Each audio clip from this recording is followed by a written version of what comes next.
Yoma Daf Dalit. How's everybody doing? You know, we like to read an email or two just to get to know some of the chevra. And today we have an email from David Zlatnik from New York, and he says, "I had the chus to meet you once again in person and attend your live share Wednesday night in Ben Schwartz's home. I just got back from America, and I try to give a few shiurim live Thursday night in Borough Park, Sunday afternoon in Woodmere." And he says, "What an absolute kiddush Hashem, seeing all different types of yidden." He doesn't want to go into the labeling, but typically Hasidim stick to Hasidim, and Kalta Litvaks, the Kalta Litvaks, and people Hasrugaz, etc. Yet everybody broke the rule, and there was such achtos. Everybody came together to learn Torah. What a kiddush Hashem! One thing I've learned from doing the daf since the very first day of brachas is that a person can do anything as long as he puts his mind to it, and that's very, very true, especially when it comes to daf yomi. If you just commit, all of a sudden you see that you're learning hundreds of dapim and mesechtas, and it's unreal. We truly miss you here in New York, YAWK. Hopefully, see you soon in RBS with the coming of Mashiach. David Zlatnik, thank you. So, we're in the middle of an amazing sugya. Where do we know the concept that you take a kohen and you sequester him for 7 days? Machlekes Rabbi Yochanan and Rish Lakish. Rabbi Yochanan says we learn it from the Miluim. Rish Lakish says we learn it from Matan Torah. According to Rabbi Yochanan, how do you know the idea that you sprinkle the kohen gadol on Yom Kippur with the mei chatas, with the water of the para aduma? We learn it from Miluim. And how do you know you sprinkle the kohen that performs the avodah on the para? That's for a maila, for a chumrah, as we said yesterday. According to Rish Lakish, both of them, even Yom Kippur, is a maila because of the kedusha of Yom Kippur. There's a brayso like Rabbi Yochanan and a brayso like Rish Lakish. The brayso like Rabbi Yochanan says, the pasuk says bezos.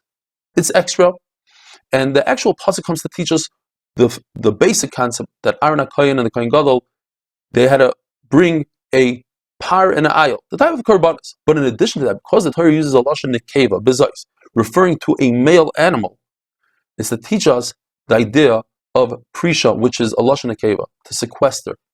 Bezos, with doing prisha, now you come and bring the korbanos. And it says in the brayso that the way it works is like miluim, that Aaron sequestered for 7 days to perform the avodah for 1 day, and Moshe taught him all the halachas, all the intricacies of the miluim. So too, in later generations, Talmidei Moshe Rabbeinu, not tzdukim, who argue on how to perform the Torahs, the Talmidei of Moshe will teach the Kohen Gadol how to do the avodah. Where do you put the Kohen Gadol? In Lishkas Parhedrin. And where do you put the Kohen performing the Para Aduma? In the Beis HaEven, in the Bira, which both of them are located on the northeastern side of the Azara. Very interesting. There's only 9 Para Adumas in history, and a third of the ashes always went to the Chayil, were saved. So these Kohanim get sprinkled with all the ashes from all the Para Adumas. Before the Para Aduma, it was done with the blood of the korbanos that Aaron bought. But once there was a Para Aduma, so now we have the water of the Meichatas, and we use that for sprinkling them. There's a big machlokes. When exactly Matan Torah happened? Did it happen on Vav Sivan or Zayin Sivan? Everybody agrees that Moshe Rabbeinu went up to Shemaim on Zayin Sivan to receive the actual luchas. But the Aseret Hadibros, when were they given? And everybody agrees that 40 days later, the luchas were broken on Shiv Asar B'Tammuz.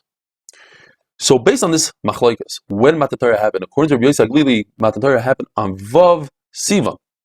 So the 6 days that there was a anan, there was a cloud. The cloud was actually, according to Rabbi Yisrael, around Moshe Rabbeinu. It performed like a prisha for Moshe Rabbeinu. And Hashem said, Vayikra, he called Moshe Rabbeinu 7 days after Matan Torah, according to Rabbi Yisrael, to give him the luchas. But according to Rabbi Akiva, the 6 days of the cloud were not on Moshe Rabbeinu. They were on the mountain, and those 6 days happened before Matan Torah. And HaKadosh Baruch Hu called Moshe Rabbeinu to give him the Torah. Reb Nassan and Reb Masya, they both agreed to Rabbi Yossi Aglili that the 6 days were on Moshe Rabbeinu and it was for Prisha.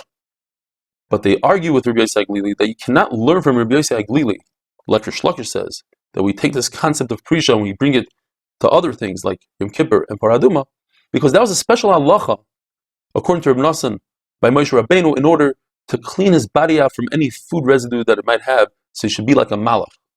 And according to Reb Masya, it's that Moshe Rabbeinu should have ema, he should have the fear, the awe, the trembling, the shaking that one has to have when he meets the Rebbeinu Shalom.